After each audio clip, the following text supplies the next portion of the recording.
Bonjour chers étudiants, ceci est une capsule vidéo où on va visualiser ensemble les différentes coupes histologiques des tissus et organes qu'on a vus ensemble au cours. Dans un premier temps, on va regarder les lames histologiques des différents segments du tube digestif ainsi que des glandes qui lui sont annexées. Ensuite, on va regarder la structure histologique des principaux constituants de l'arbre respiratoire. Et enfin, on va voir ensemble les coupes histologiques de quelques organes endocrines. Donc voilà pour cette partie 1. On voit ici très bien au faible grossissement une paroi digestive. Donc avec une lumière qui est festonnée, une paroi digestive qui est en fait constituée de 5 couches. Vous avez ici la muqueuse avec l'épithélium qui est malpigien. Voilà, vous avez le chorion à ce niveau-là. Ensuite, vous avez la musculaire muqueuse. À ce niveau-là, on a la sous-muqueuse. Voilà. La couche musculaire ou la musculeuse avec la circulaire interne et la longitudinale externe. Et enfin, vous avez l'adventice. Voilà. Donc maintenant, si vous descendez ou vous zoomez un petit peu, vous allez regarder de près les caractéristiques de ces différentes couches. Donc là, c'est un œsophage d'un rongeur. C'est pourquoi on voit en surface épithéliale de la kératine. Normalement, en dehors bien sûr de situations pathologiques, chez l'homme, on ne retrouve pas de kératine. C'est un épithélium qui n'est pas kératinisé. Bien sûr, les caractéristiques de cet épithélium, c'est un pluristratifié ou stratifié pavimenteux, voilà, qui n'est pas kératinisé. Il repose sur une membrane basale, donc juste après, vous avez votre chorion. Vous avez là la musculaire muqueuse. Vous avez ensuite votre sous-muqueuse et on voit très bien les deux couches de la musculeuse avec l'adventice. Voilà. Ici, on est devant une partie d'une paroi gastrique et plus précisément, c'est le fundus. On voit très bien notre épithélium de surface qui s'invagine pour former des cryptes. Regardez, les cryptes, elles sont courtes, voilà, et vous avez, donc là aussi, les cryptes, elles sont courtes, et vous avez des glandes qui sont tubuleuses, droites, allongées ou profondes. Voilà. Bien sûr, les glandes, elles sont situées ainsi que les cryptes dans le chorion, tissu conjonctif de soutien. Ensuite, vous avez la musculaire muqueuse. Donc tout ça, c'est la muqueuse. Ensuite, vous avez une partie de la sous-muqueuse avec les différents éléments vasculaires qu'on voit très bien et nerveux. Alors, si on met un plus fort grossissement, regardez comment vont apparaître les éléments qui constituent la muqueuse. Et de là, on va déduire les caractéristiques architecturales qui vont distinguer un petit peu le fundus de l'antre gastrique. Alors, on a dit que les cryptes sont peu profondes ou courtes au niveau du fundus, alors que les glandes sont plus profondes, tubuleuses, droites. D'accord. Donc, ce qui nous marque au niveau de cette muqueuse-là, et précisément au niveau des cellules, c'est que c'est clair en surface et au niveau des cryptes. Pourquoi? Parce que ce sont les cellules à pôle muqueux fermé qui prédominent à ce niveau-là. Donc voilà, ce sont des cellules avec des noyaux basaux refoulés en bas par le mucus qu'elles contiennent. Et quand vous regardez au niveau des glandes, il y a les cellules qui, en fait, caractérisent le fundus gastrique, notamment donc, les cellules bordantes ou les cellules pariétales. Voilà, si on prend une glande fundique, par exemple, donc là, vous avez des cellules qui sont de grande taille, globuleuses, avec un noyau qui est central, avec un cytoplasme qui est éosinophile et granulaire, et vous avez un autre type de cellules, c'est des cellules qui sont grossièrement pyramidales, avec des noyaux refoulés vers le côté basal, et avec plutôt un cytoplasme qui est basophile et qui est aussi granulaire. Donc, ce sont les cellules principales. Donc, regardez au niveau d'autres glandes gastriques. Donc, vous avez la cellule bordante, voilà, ou pariétale. Elle a vraiment un aspect d'œuf sur plat, voilà, avec son noyau et son cytoplasme assez abondant. Donc, l'aspect ou la teinte éosinophile et l'aspect granulaire de ce cytoplasme est en rapport avec la richesse en mitochondries de ces cellules. Et puis, au niveau des cellules principales, ce sont les cellules qui vont sécréter le pepsinogène, ce qui explique d'ailleurs leur teinte qui est un petit peu basophile et granulaire au niveau toujours du cytoplasme.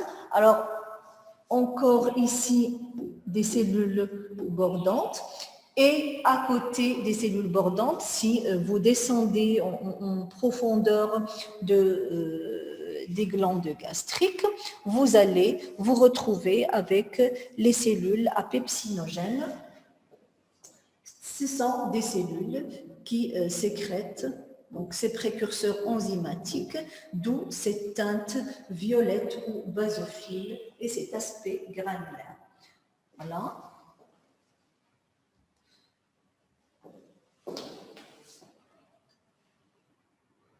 On bouge un peu.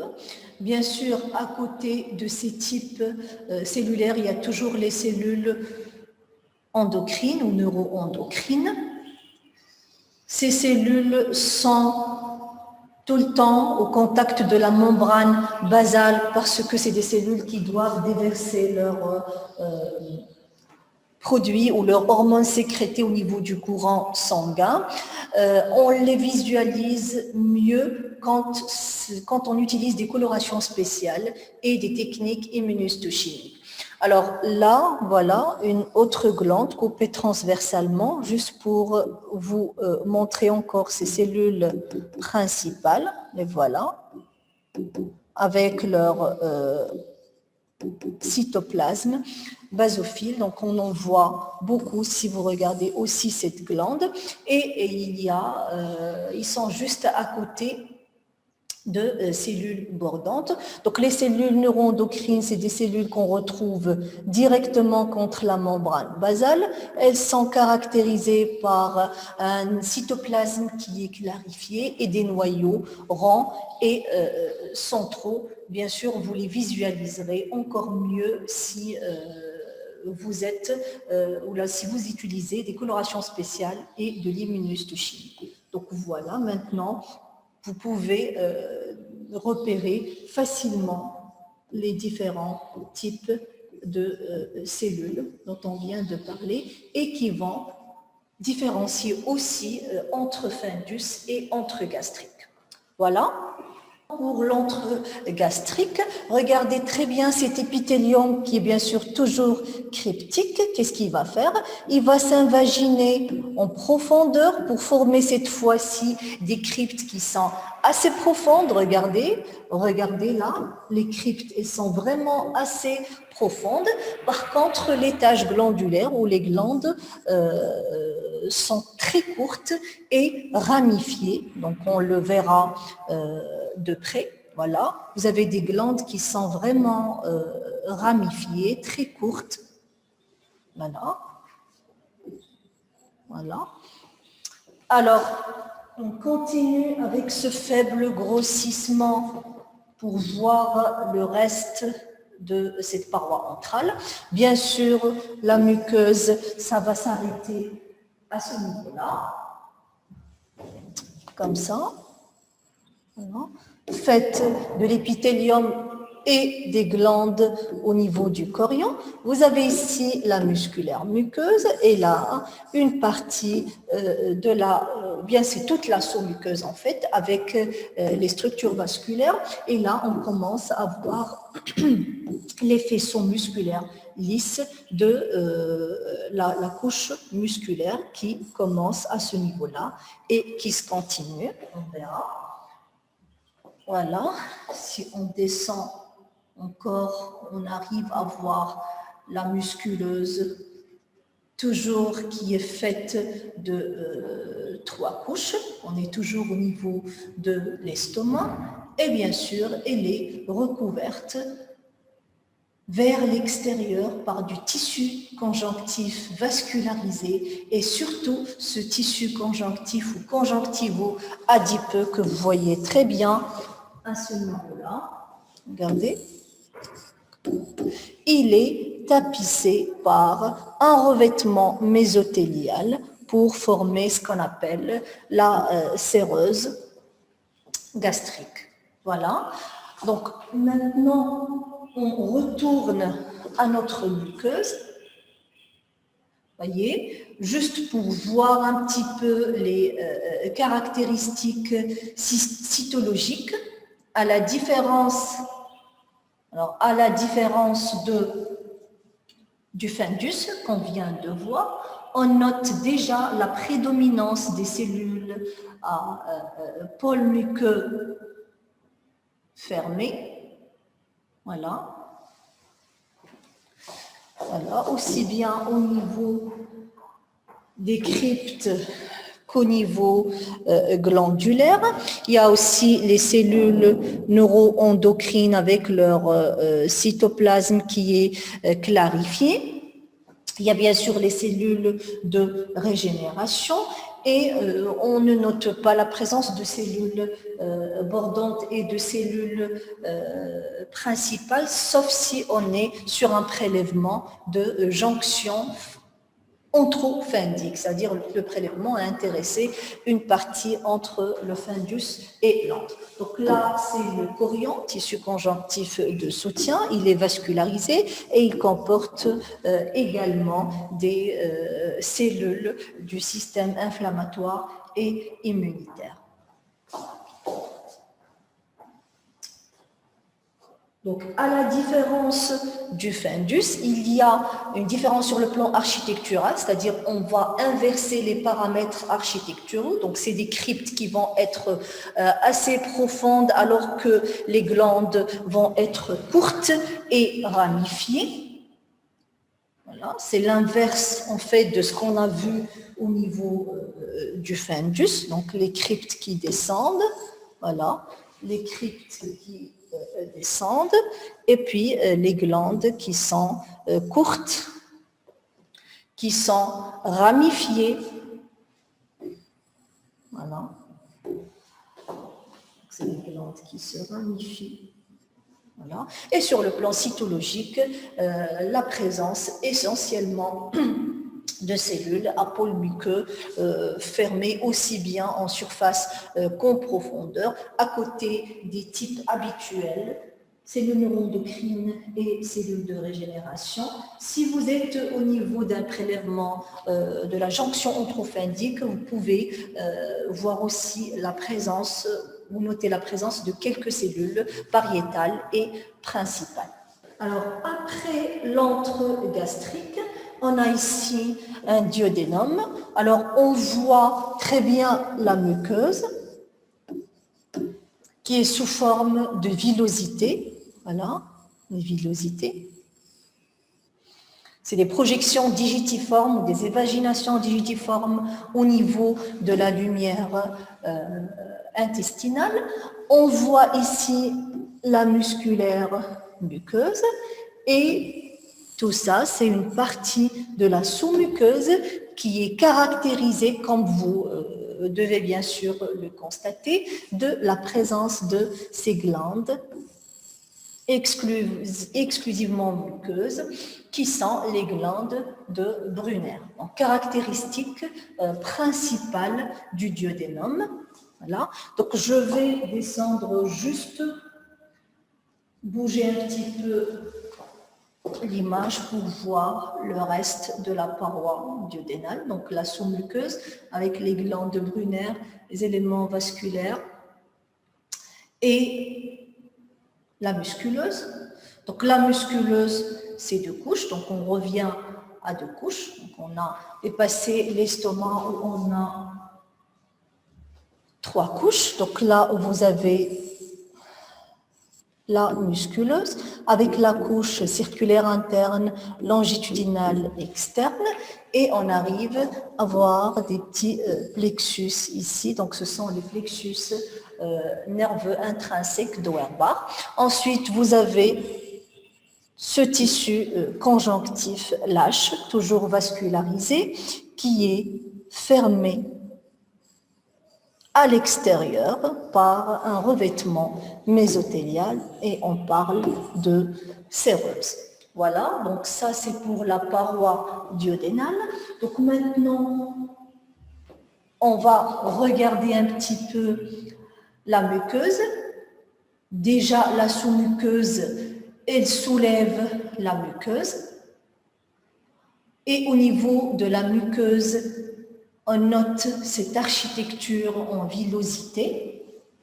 Donc, je vais passer au plus fort grossissement pour voir ces villosités et leurs constituants. Ce sont fait des évaginations avec un axe conjonctif. Donc, l'axe des villosités est fait d'un tissu conjonctif lâche qui est vascularisé. Voilà. Donc, si vous prenez cette villosité, par exemple, vous avez ici le chorion avec des capillaires sanguins. Il y a aussi les capillaires lymphatiques. Il y a tout ce qui va servir à l'absorption intestinale, donc le début de l'absorption. Donc, vous avez des cellules du système immunitaire. Et ce tissu conjonctif, il est bordé par un épithélium, donc un épithélium qui est cylindrique, simple, voilà, reposant sur une membrane basale, bien sûr. Et au niveau du chorion, vous allez voir les glandes de Lieberkühn. Voilà. Donc, glandes de Lieberkühn et glandes de Brunner au niveau de la sous-muqueuse, il y a bien une différence à remarquer. Donc, celles-là, elles sont claires parce qu'elles sont exclusivement muqueuses. Donc, le rôle, c'est de neutraliser un petit peu l'acidité qui est due à l'HCl gastrique au niveau de la lumière digestive. Et les glandes de Lieberkühn, elles sont un petit peu faites des cellules qu'on verra tout de suite et qu'on retrouve aussi au niveau de la surface épithéliale. Donc, ces cellules-là, on les retrouve de toute façon dans tout l'intestin grêle. Alors, en surface villositaire, il y a les cellules absorbantes, ce sont les entérocytes qui sont caractérisés par une différenciation apicale, donc en plateau strié. Donc, on a dit que le plateau strié fait partie du système d'amplification. Donc, voilà ces cellules-là avec ces différenciations apicales en plateau strié. Donc, ce sont les cellules qui vont servir à l'absorption intestinale. Et bien sûr, à côté de ces cellules-là, on en voit d'autres avec du mucus et un pôle apical qui est ouvert. Ce sont les cellules caliciformes. Donc, voilà. que vous pouvez aussi visualiser grâce à des colorations spéciales. Voilà, les cellules basales, elles sont toujours là pour assurer la régénération et elles vont être situées contre la membrane basale. Si on prend cette fois-ci cette villosité, voilà. Donc, si vous prenez cette villosité, donc vous avez la membrane basale à ce niveau-là, au contact du chorion, bien qui va marquer la transition entre l'épithélium de surface et le chorion. Et là, vous avez une petite invagination de cet épithélium de surface qu'on peut appeler crypte. Donc, toujours, les villosités sont plus longues, voilà, que les cryptes au niveau de l'intestin, du petit intestin. Alors, les cellules neuroendocrines sont aussi présentes et on doit les voir au niveau de la profondeur cryptique ou encore au niveau carrément des glandes. Donc là, c'est les cryptes. Donc, c'est des cellules qui sont clarifiées, situées contre la membrane basale et qui doivent déverser directement leurs hormones au niveau des capillaires du chorion. C'est pourquoi elles sont en cette situation basale, avec même parfois des noyaux un petit peu à polarité inversée, c'est-à-dire légèrement refoulés vers leur pôle supérieur, et des granules de sécrétion vers le pôle basal. Donc, à côté de ces cellules, on retrouve les cellules qu'on vient de voir, donc quelques entérocytes et des cellules caliciformes. Voilà. Donc on voit le mucus des cellules caliciformes. On voit aussi ces différenciations en plateaux striés des entérocytes. Et très important, un troisième type de cellules qu'on va maintenant visualiser au niveau de ces glandes de Lieberkmühl, ce sont les cellules de Paneth qui ont cet aspect, regardez, on voit ici l'aspect haut des grains qui sont rouges au niveau de la partie apicale de certaines cellules. Donc, je vais juste repérer une cellule que je vais vous dessiner, voilà, pour mieux voir ces cellules de Paneth et ces granulations rouges, comme vous l'avez déjà noté. Donc, ce sont des grains qui sont en rapport avec les grains de lysosine. Voilà, on voit très bien ici des granulations. Toujours, voilà. La même chose ici, c'est des granulations qui ont cette teinte qui est rouge. Ils sont en rapport avec les cellules de Paneth. Donc, le lysosine, qui est un facteur immunitaire, de défense immunitaire chimique, qui est situé dans ces granulations avec cet aspect rougeâtre. Voilà. Ici, on en voit plusieurs cellules. Les voilà. Voilà. Noyaux et granulation rouge. Donc, si vous vous amusez à les chercher, vous allez en trouver plusieurs. Donc, voilà pour les caractéristiques, si vous voulez, cytologiques au niveau du duodénum. Donc, on va passer à l'iléon, donc jéjunum et iléon. Donc, c'est globalement la même architecture, sauf que au niveau de l'iléan, on a la particularité de voir les plaques de Peyer. Donc déjà cette architecture qui nous montre une sorte de macro-villosité, regardez. Donc là, je suis au faible grossissement.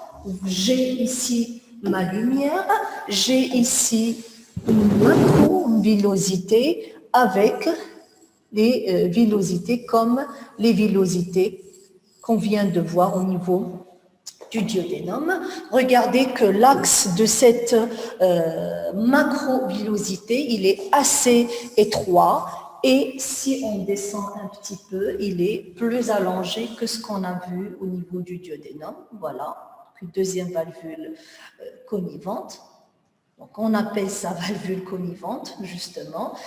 L'axe, il est formé par la sous-muqueuse et au niveau de cette sous-muqueuse, il y a des structures vasculaires, mais on ne retrouve pas de glandes Brunner qui sont plutôt caractéristiques du duodénum. Là, vous avez bien sûr la musculaire muqueuse et là, vous avez votre muqueuse qui est d'architecture villositaire. Donc les villosités avec le revêtement surface et l'axe conjonctif et là les glandes de Lieberkühn.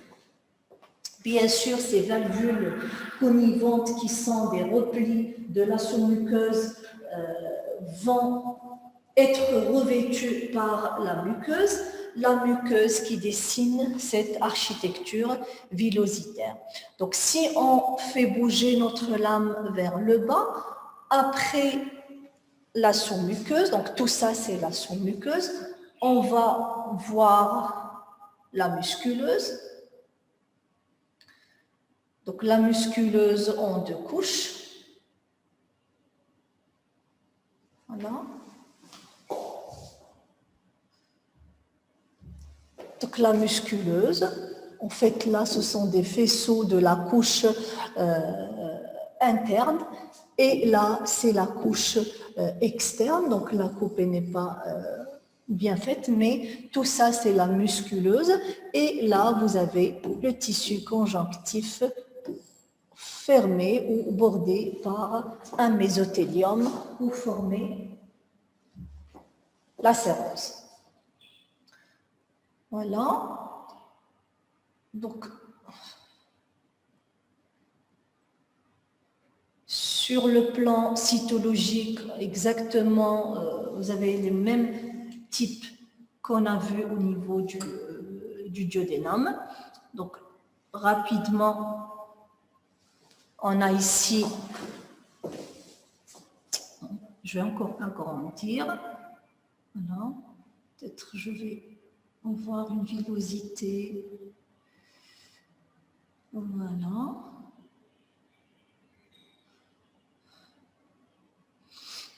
Alors, on voit très bien le plateau strié, ces différenciations apicales en plateau strié des entérocytes. Elle est là. D'accord? Là aussi. Voilà. Les cellules caliciformes à pôle muqueux ouvert et richement donc, rempli de mucus. Il y a bien sûr tout ce qui est cellules de régénération qui sont contre la membrane basale. Donc tout ça, c'est la membrane basale. Et là, c'est le chorion. Donc si on descend pour voir les glandes de Lieberkühn, voilà, de façon mieux, si vous voulez, mieux démonstrative, les cellules de Paneth. Je vais encore agrandir. Très bien, comme ça. Voilà. J'espère que vous les voyez. Voilà, donc vous avez ici au niveau de cette glande de Lieberkühn ou de celle-là, ce qu'on appelle les cellules de Paneth avec ces granulations justement en rapport avec l'isosyme. Donc la même chose ici, plein de granulations rougeâtres qui correspondent à ces différentes cellules. Voilà, ce sont les cellules de Paneth.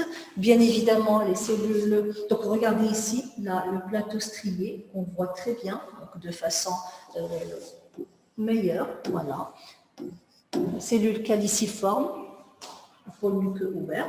Donc là, c'est le chorion avec les structures vasculaires. Pour les cellules neuroendocrines, je vous ai dit que ce sont des cellules qu'on peut voir au niveau des glandes de Lieberkühn et qui sont directement contre la membrane basale, caractérisées par un cytoplasme qui est clarifié avec un noyau, donc toujours contre la membrane basale directement, mais c'est des cellules qu'on pourra mieux visualiser aux autres techniques complémentaires. Voilà. Polarité inversée. Voilà. Alors, caractéristique de l'iléon par rapport aux autres segments du grêle, c'est la présence d'un tissu lymphoïde très abondant. Donc, ce tissu lymphoïde, déjà, donc, on voit la présence de lymphocytes éparpillés au niveau du chorion. Donc, ça peut former des nodules lymphoïdes. Donc, imaginez que vous en avez plusieurs de ces nodules-là qui vont confluer. Ça va donner ce qu'on appelle les plaques de Peyer. Et ces plaques de Peyer peuvent aussi déborder sur la muqueuse. Donc, on les retrouvera aussi bien au niveau du chorion de la muqueuse qu'au niveau de la muqueuse.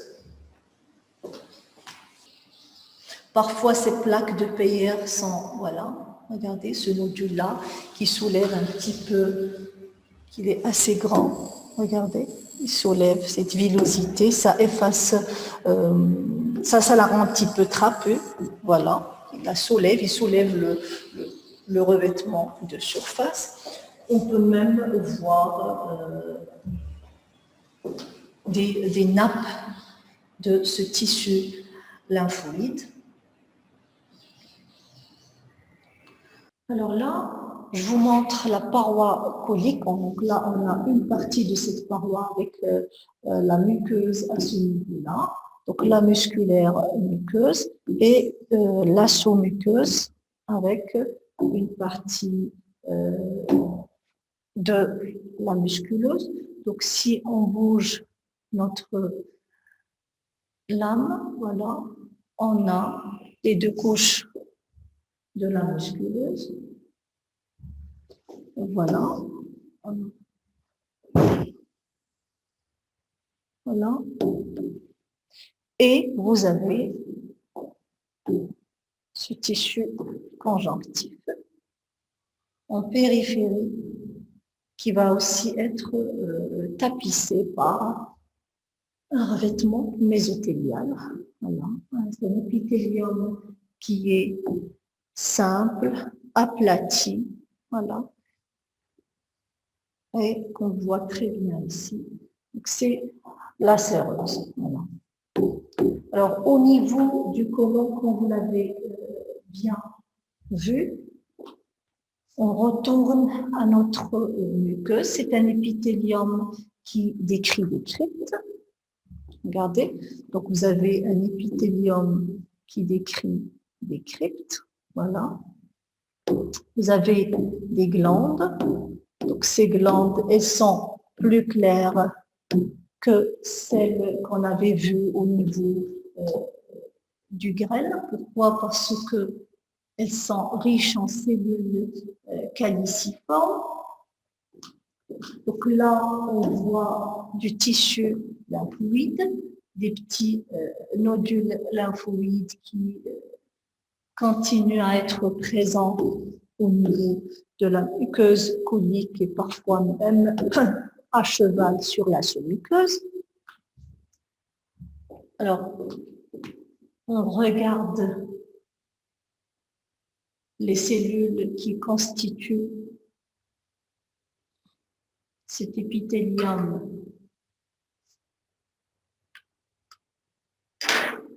de la muqueuse colique. Regardez cet aspect qui est assez clair et qui est dû en fait à la présence ou à la richesse en cellules caliciformes. Voilà.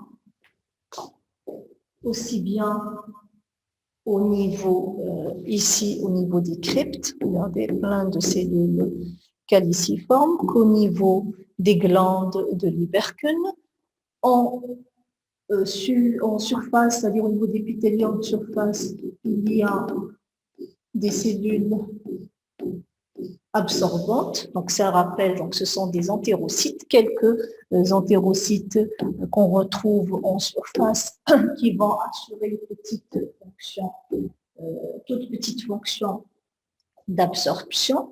Et là, vous avez la membrane basale, les glandes, les cryptes. Là, c'est le chorion, les structures vasculaires.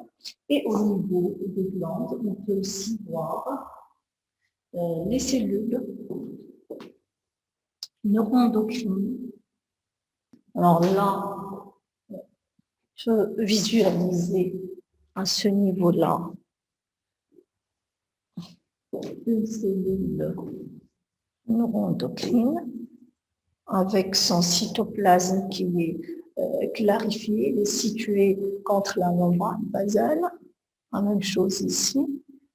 Voilà, mais on a dit qu'on les visualisera encore mieux par des techniques complémentaires, coloration spéciale et immunohistochimie. Alors, toujours dans cette partie 1 qu'on est en train de voir, maintenant on va regarder le parenchyme hépatique et le parenchyme pancréatique exocrine, donc qui font partie des glandes annexées au tube digestif. Donc, on va commencer par le foie. Et comme vous arrivez à le voir avec moi, vous avez au centre de l'image un lobule hépatique qui est grossièrement, donc, si vous voulez, hexagonal, de forme hexagonale. Donc, on dessine les espaces entre les différents espaces portes qui représentent en fait les angles de cet hexagone. Et on arrive à former cet hexagone. Voilà. Donc, si vous le dessinez, vous avez là premier espace porte, deuxième espace porte, troisième espace porte, quatrième qui est peu visible, cinquième espace porte et sixième. Et on arrive à voir les 6 angles de l'hexagone. Le centre de votre hexagone, il est représenté par la veine centrolobulaire.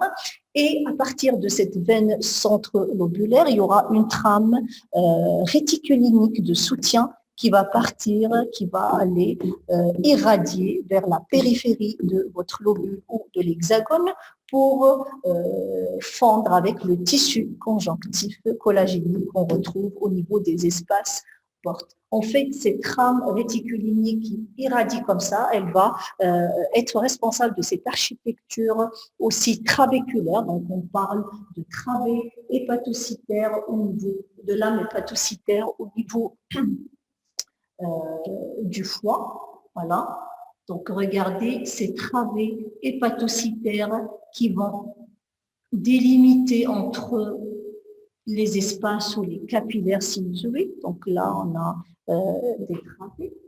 Donc, les travées, c'est des lignées, des rangées cellulaires qui ont l'épaisseur d'une seule cellule, donc schématiquement. Donc, c'est des travées ou des lames qui vont s'anastomoser de façon labyrinthique, délimitant ces espaces qu'on voit ici blanchâtres, avec même des globes rouges. Ce sont les capillaires sinusoïdes. Voilà, donc ici, c'est un espace porte. On arrive à reconnaître la triade porte à son niveau. Donc là, c'est la branche de la veine porte, donc, membrane qui est paroi qui est fine et lumière qui est assez large. Voilà. Je vais juste zoomer là-dessus. Voilà. Voilà.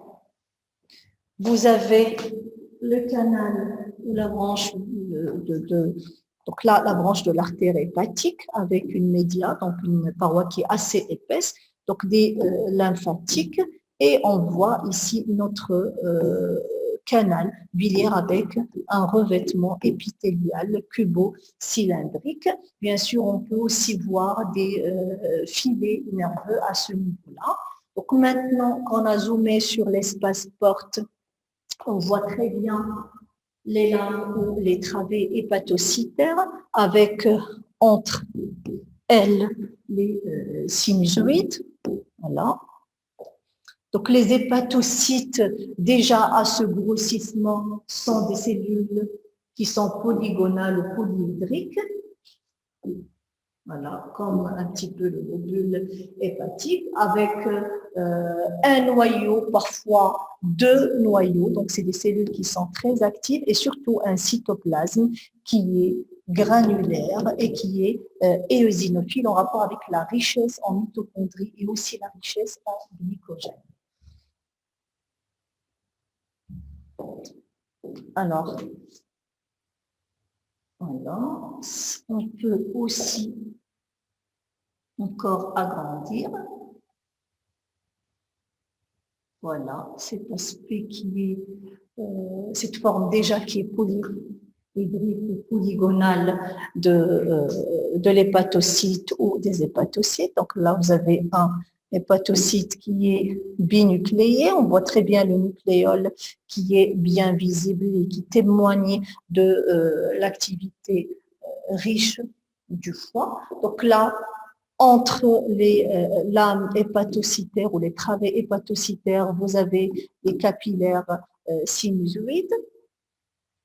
Alors, les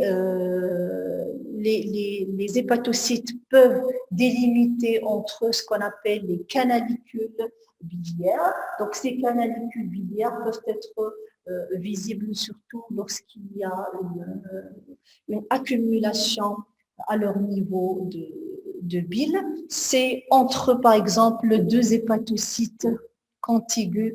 Vous avez un tout petit espace aménagé à ce niveau-là.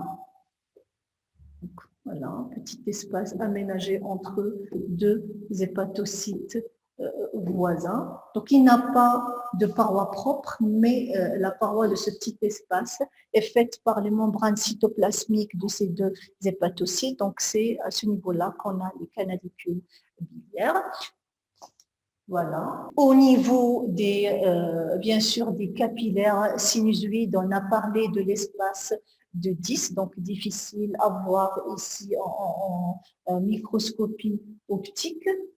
C'est un petit espace réduit qui se localise entre les cellules endothéliales et leur membrane basale et l'hépatocyte. Donc, c'est un espace qui est très réduit. Donc, pour cet espace de 10, si vous considérez ce capillaire sinusoïde, voilà, on a ici la cellule endothéliale et vraiment cet espace, il doit être situé à ce niveau-là, donc ici, entre la cellule endothéliale et le pôle vasculaire de l'hépatocyte.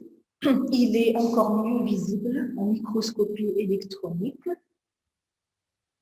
Et bien sûr, il contient la cellule de Ito qui va synthétiser la trame réticulique, les fibres de réticuline. On peut aussi voir au niveau des sinusoïdes des macrophages qu'on appelle les cellules de Kapfer. Voilà. Ce sont les macrophages histiocytes qui résident au niveau hépatique. Voilà.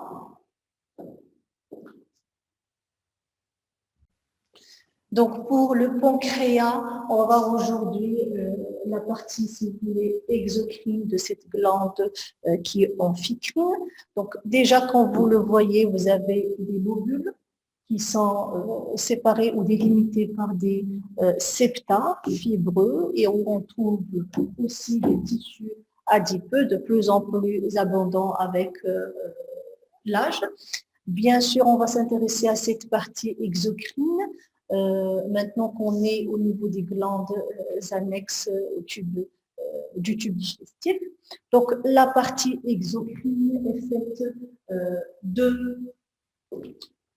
d'acini séreux qui vont sécréter ou produire le suc pancréatique. Voilà. Voilà. Donc, on a ici des acinis. Voilà. Des acinis. Et ces acinis, on va voir les cellules qui les constituent. Bien sûr, les acinis, ce sont eux qui vont produire ou sécréter le suc pancréatique, les enzymes pancréatiques, et ils vont être obligés de les déverser dans une structure excrétrice qui est le canal excréteur. Voilà. Plus fort grossissement pour voir de près ces acinis. Voilà. Donc, si on prend au pif cet acinus, par exemple, regardez, vous avez des cellules acineuses qui sont pyramidales, qui sont assez sombres au niveau de leur cytoplasme et qui contient les grains de zymogènes qui comportent les précurseurs enzymatiques. De la même façon, si vous prenez celui-là, regardez, vous avez ces cellules pyramidales avec les grains de sécrétion et regardez au centre de ces acinis, donc vous avez d'autres petites cellules, donc c'est des cellules toutes petites et qui sont localisées au niveau vraiment du centre des acinis. On les appelle les cellules centro-acineuses et ce sont des cellules qui vont se continuer avec le revêtement épithélial du canal excréteur. Voilà, donc là, vous avez les acinis. Donc, les acinis sont bien sûr situés dans du tissu conjonctif. Donc, entre les acinis, il y a du tissu interstitiel qui va comporter une vascularisation nourricière. Et bien sûr, tout acinus doit, quand il sécrète le suc pancréatique, doit être accompagné, si vous voulez, d'une structure excrétrice qui est le canal excréteur. Et bien sûr, les canaux excréteurs vont être de calibres différents. Les tout petits qui sont juste à côté des acinis vont être de petites tailles. Ensuite, ils vont converger pour former d'autres plus grands, pour former d'autres encore plus grands jusqu'au c'est-à-dire juste à se terminer au niveau du canal principal et des canaux principaux. Alors, voilà, juste voir, voilà. Par exemple, là, vous avez un petit canal excréteur avec son revêtement, donc la lumière au centre et son revêtement cubique simple, qu'il est différent de la sinus, qui est en fait une lumière virtuelle centrale et qui est faite par les deux types de cellules qu'on vient de voir. Donc maintenant, on va voir une autre structure canalaire. Regardez, de plus grand calibre, c'est au niveau d'une cloison ou d'un septum conjonctif interlobulaire. Donc, on voit très bien ici le tissu conjonctif et on voit cette structure canalaire excrétrice avec sa lumière et son épithélium qui est plus épais que ce qu'on a vu au niveau du précédent, où au niveau, par exemple, de ce petit canal, juste à côté. Très bien. Alors, pour la partie 2, on va voir la trachée et le parenchyme pulmonaire avec les principaux constituants intrapulmonaires. Donc, regardez, vous avez une lumière centrale, vous avez une paroi. Donc, vous avez l'épithélium de surface qui repose sur un chorion. D'accord? Donc, le tout, ça forme la muqueuse. On voit très bien ici au niveau du chorion des structures glandulaires. D'accord? Ensuite, on a la sous-muqueuse. Donc, la sous-muqueuse, c'est en fait tout ça. Voilà. Ça comporte le cartilage hyalin, donc qui a ses dispositions en fer à cheval. Remarquez que ça fait le tour, bien sûr, ça dépend aussi de la coupe, et ça arrive en arrière. C'est discontinu avec deux bouts. On a un bout de ce côté-là et un autre bout de l'autre côté qui vont être tous les deux, regardez, solidarisés. Voilà, le deuxième bout. Donc, ils vont être solidarisés par un tissu conjonctivo-adipeux et surtout par le muscle de Reiss-Hessel, qui est un muscle lisse, donc le muscle trachéal. Donc, au niveau de cette sous-muqueuse, on a parlé du cartilage hyalin avec son tissu de soutien qui est le péricondre. En fait, on le retrouve de part et d'autre du cartilage. Et après ce péricondre, on a l'adventice. Il n'y a pas de revêtement mésothélial à la différence de la séreuse. Alors maintenant, on va agrandir un petit peu pour voir les détails, notamment de cette muqueuse.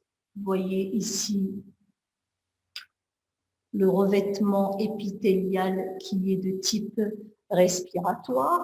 Qu'est-ce que ça veut dire de type respiratoire? C'est un pseudo-épithélium prismatique ou cylindrique pseudo-stratifié. Donc, ça repose sur la membrane basale.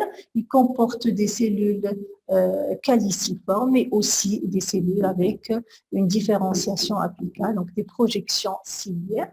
Au niveau du chorion et aussi au niveau de la sous-muqueuse, on peut voir des glandes séromuqueuses. Donc là, c'est des glandes qui sont séreuses. Donc là, c'est les vaisseaux de la sous-muqueuse. Là, c'est le cartilage avec le tissu de soutien. Et là, c'est l'adventice. Donc, on agrandit encore pour voir de près ces différenciations de cet épithélium pseudo-stratifié,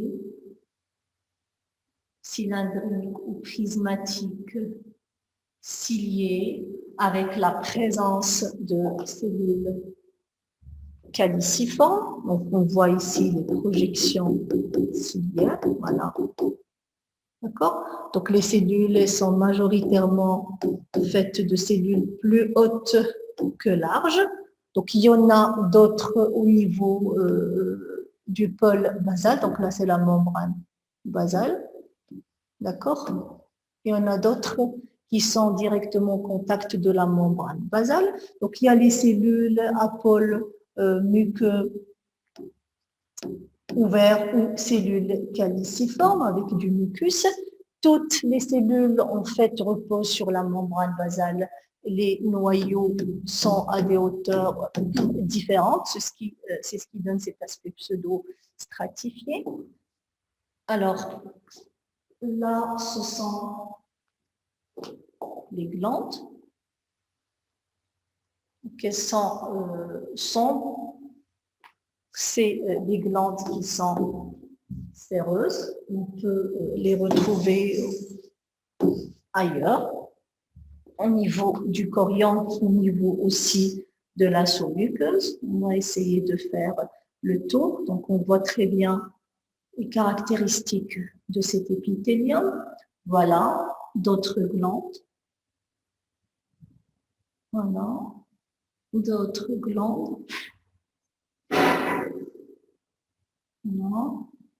Les cellules caliciformes et les cellules ciliées très bien visibles à ce niveau-là. D'autres glandes au niveau du chorion. Voilà. Vous avez ici les projections ciliaires, les cellules ciliées. Vous avez les cellules caliciformes avec leur pôle apical ouvert. Vous avez ici des glandes séromuqueuses. Donc ça, c'est pour la trachée. Alors là, c'est une coupe histologique du parenchyme pulmonaire. Tout ce que vous voyez comme lumière à ce niveau-là, ce sont les structures ou les lumières alvéolaires. Voilà. Donc là, ce sont des structures bronchiolaires. D'accord? Donc là, c'est des vaisseaux. Voilà. Je vais bouger pour vous montrer des structures bronchiques. Donc, on a vu que la différence entre ce qui est bronchique et bronchiolaire, c'est principalement la présence du cartilage au niveau des branches, la présence aussi de glandes, voilà. Il y a les autres caractéristiques détaillées que vous connaissez maintenant très bien. Donc là, c'est une, bien sûr, structure bronchique, une partie d'une structure bronchique. On voit très bien cette boule de cartilage hyalin. Donc ça se voit qu'il y a du cartilage fragmenté au niveau de la paroi de cette branche. Vous avez un épithélium, voilà, qui est assez épais avec des cellules caliciformes, des cellules ciliées à ce niveau-là. Vous avez du muscle, donc des fibres musculaires lisses au niveau de la paroi. Donc il y a du tissu lymphoïde à ce niveau-là. Donc on est bien au niveau d'une structure bronchique. Donc à côté, la structure qui est juste à côté, ça fait pas branche, mais plutôt bronchiole, car il n'y a pas de cartilage à son niveau. Même l'épithélium, il a diminué d'épaisseur et on a une couche musculaire lisse, circonférentielle et continue. Alors, on va bouger un petit peu notre lame. Alors ici, ce qu'on voit, on voit une bronchiole terminale, sa lumière à ce niveau-là. Elle va donner une bronchiole respiratoire. Donc là, vous en avez deux. Donc la bronchiole respiratoire est caractérisée par la même paroi de la bronchiole terminale, sauf qu'on va assister à l'implantation, si vous voulez, de premiers alvéoles. Voilà. Et après les bronchioles respiratoires, on va voir les canaux alvéolaires. Donc les canaux alvéolaires, moins de parois bronchiolaires et plus d'alvéoles implantés. Et bien sûr, à partir de ces canaux alvéolaires, on va passer vers les sacs alvéolaires ou bien les alvéoles proprement dits. Donc ici, au niveau du revêtement pneumocytaire ou alvéolaire, on voit très bien des cellules. Donc les pneumocytes 2, qui sont ces cellules-là globuleuses avec leur noyau, avec des petites vacuoles d'aspect optiquement vide en rapport avec la sécrétion du surfactant. Donc, si vous les cherchez, il y en a à ce niveau-là aussi.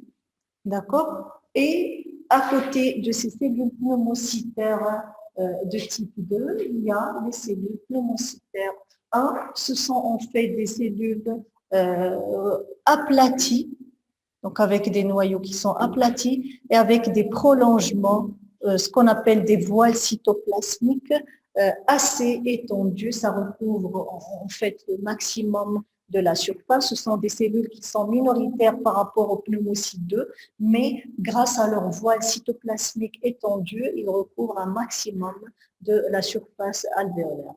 Donc, si on revient à notre barrière R100 ou alvéolo-capillaire, on a dit que c'est une barrière entre l'air situé dans l'alvéole et le sang situé dans le capillaire de la cloison interalvéolaire. Donc, si on prend cet espace alvéolaire, par exemple, vous avez ici la cloison et les échanges vont se faire entre l'air ici et le sang de ce capillaire. Donc là, ce que je vous dessine, c'est un capillaire sanguin avec des globules rouges. Bien sûr, les éléments qui constituent ou les composants de cette barrière alvéolo-capillaire, vous les connaissez, donc le film de surfactant. Si on commence de la partie alvéolaire, donc le film de surfactant, le voile cytoplasmique du pneumocyte 1, les membranes basales, donc pneumocytaires et capillaires fusionnés, et puis l'endothélium capillaire. Voilà.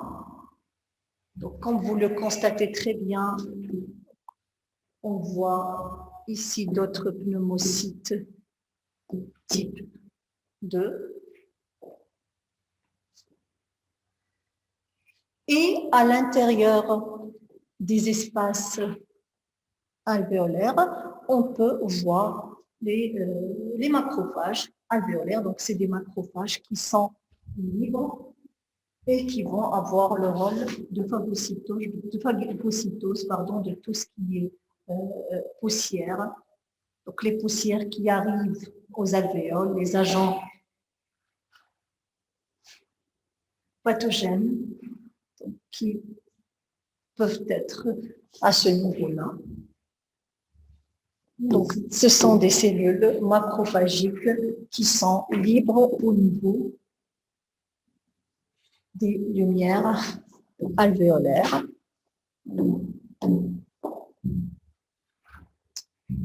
Voilà. Alors, pour la dernière partie de cette capsule, on va voir quelques organes endocriniens. Et ici, vous avez devant vous le parenchyme thyroïdien. Voilà. Donc, le parenchyme thyroïdien, si vous regardez en périphérie, vous avez une capsule à ce niveau-là. D'accord? Cette capsule, elle peut émettre des septa qui séparent ou répartissent le parenchyme en lobules. Voilà.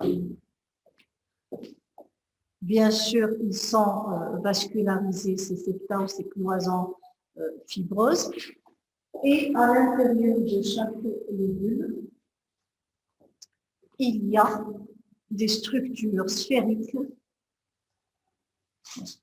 grossièrement sphériques ou arrondies, qu'on appelle les follicules ou les vésicules thyroïdiennes. Tous les follicules thyroïdiens sont enchâssés dans du tissu conjonctif et vous voyez très bien ce tissu conjonctif ou interstitiel qui est richement vascularisé. C'est une glande qui est endocrine. Maintenant, vous voyez au niveau des follicules thyroïdiens le revêtement, si vous voulez, folliculaire. Donc là, il est cubique, fait de cellules. En général, ici, ils sont cubiques. Parfois, elles sont aplaties. Donc, c'est un épithélium simple, unicellulaire. Donc, on se rapproche encore pour voir la forme ou l'aspect de ces cellules folliculaires. Donc, ces cellules folliculaires sont aussi appelées thyréocytes et ce sont elles qui vont nous synthétiser les hormones thyroïdiennes. Voilà, l'épithélium folliculaire qui repose sur sa membrane basale. Donc, regardez au niveau de ce follicule, on a ces vacuoles qu'on appelle vacuoles de résorption. Et regardez au niveau de ces vacuoles-là, donc ils sont situés à l'interface entre la colloïde et les cellules folliculaires. Quand elles sont très abondantes, ça témoigne d'une activité, d'une hyperactivité du parenchyme thyroïdien. Quand elles le sont moins, donc c'est un parenchyme qui est peu actif. Alors, deuxième type cellulaire qu'on voit au niveau de la thyroïde, du follicule thyroïdien. Donc, il y a les cellules parafolliculaires. Ce sont des cellules qui ne sont jamais situées au contact de la thyroïde, de la colloïde, pardon. Et donc, on les retrouve soit contre la membrane basale, c'est-à-dire entre les cellules folliculaires et la membrane basale, ou carrément au niveau de l'interstitium sous forme de petits amas. Donc là, on a au niveau de l'interstitium, regardez, des cellules parafolliculaires avec des noyaux grands qui sont arrondis, un cytoplasme qui est assez clair. Donc là, on voit très bien une cellule parafolliculaire, une cellule C, à calcitonine, qui est en situation basale, donc son noyau. Voilà. Là, c'est la membrane basale et là, ce sont les cellules folliculaires à côté. Donc là, c'est des amas au niveau de l'interstitium. Voilà, une autre cellule, c'est le contact de la membrane basale de ce follicule thyroïdien.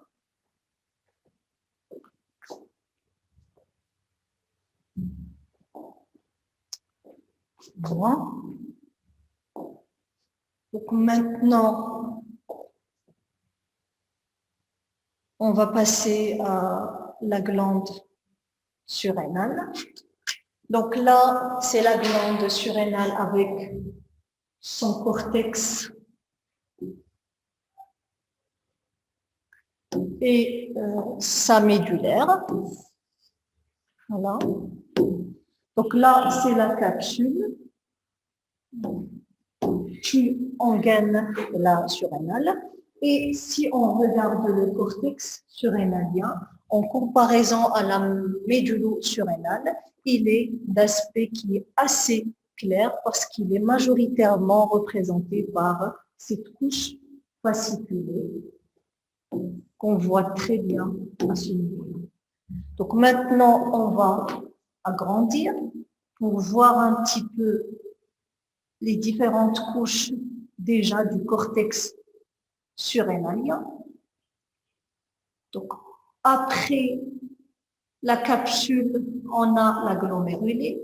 Donc, juste au-dessous de la capsule, il y a la couche glomérulée sous forme d'amas ou d'îlots, ronds ou ovoïdes, de petites cellules, en général cuboïdes, avec des noyaux très prononcés, donc ils sont très denses.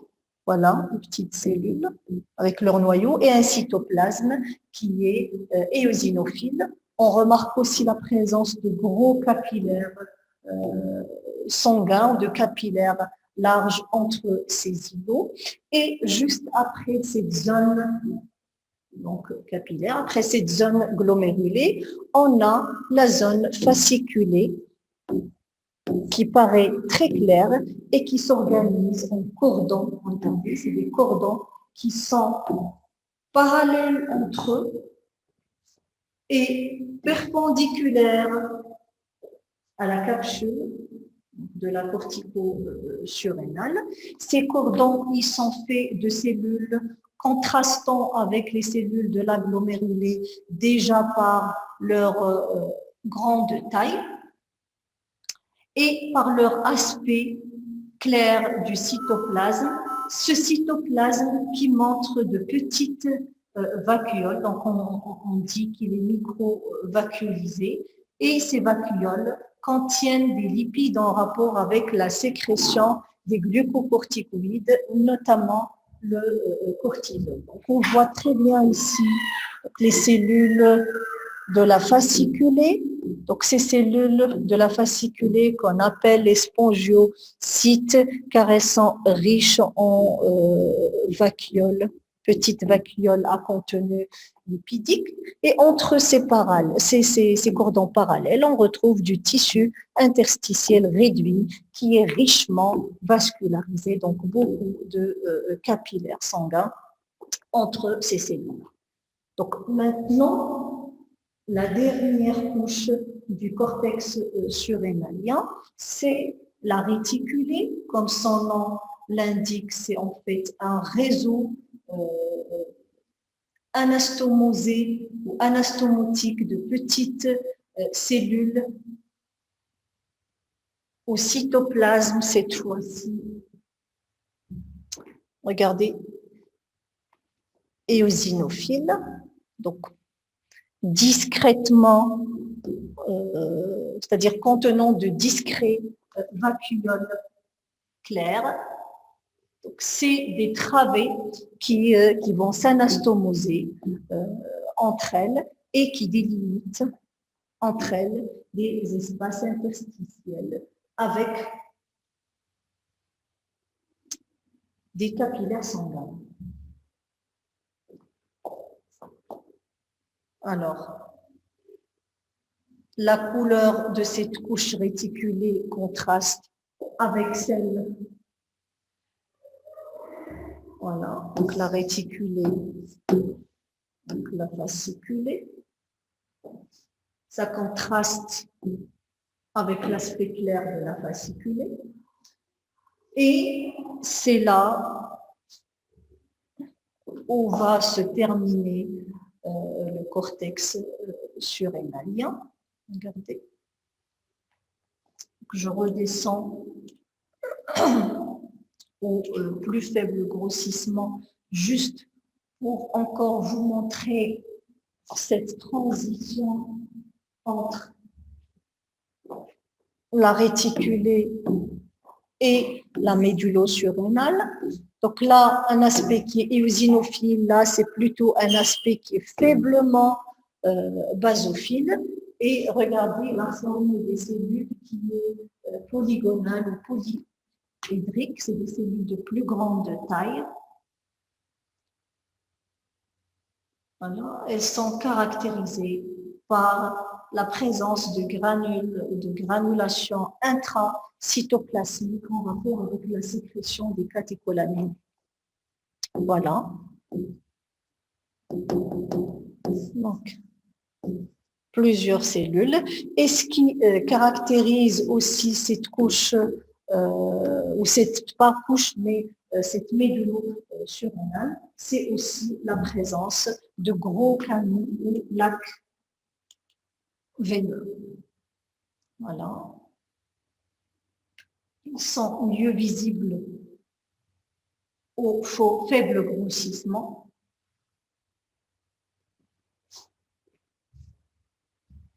On les voit ici. Voilà.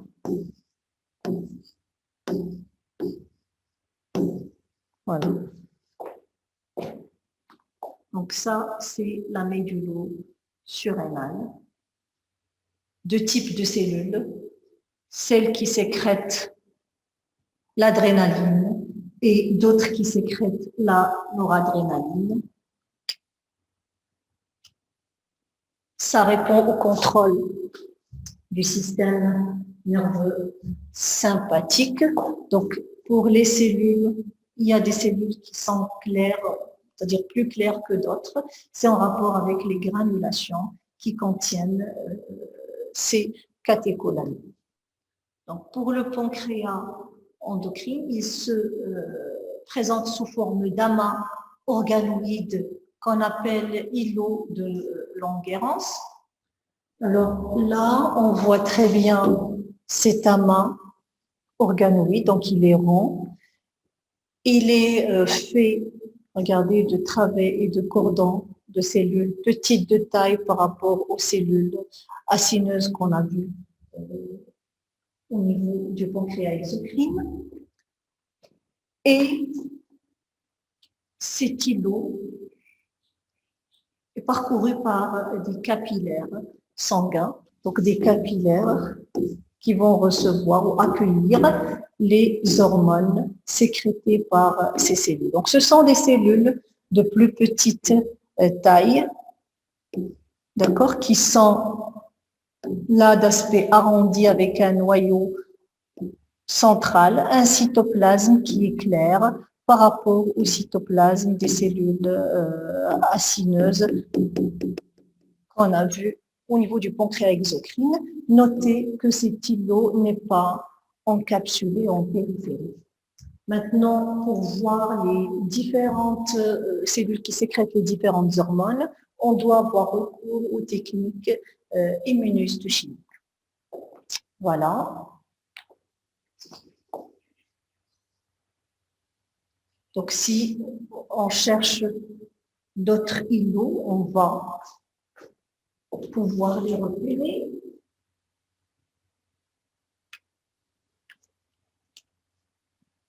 Voilà, il y a un autre juste au-dessous.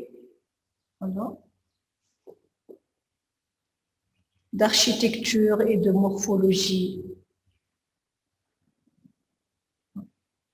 assez caractéristique. Donc, je vous le montre au faible grossissement. Donc, là, le premier qu'on a vu tout à l'heure, maintenant, c'est le deuxième. Je mets du zoom. Et voilà, le voilà, avec des caractéristiques qu'on vient de voir, surtout cette richesse en capillaire qui le parcourt. Voilà, nous sommes arrivés à la fin de cette présentation. Donc, merci pour votre attention et je vous souhaite bon courage.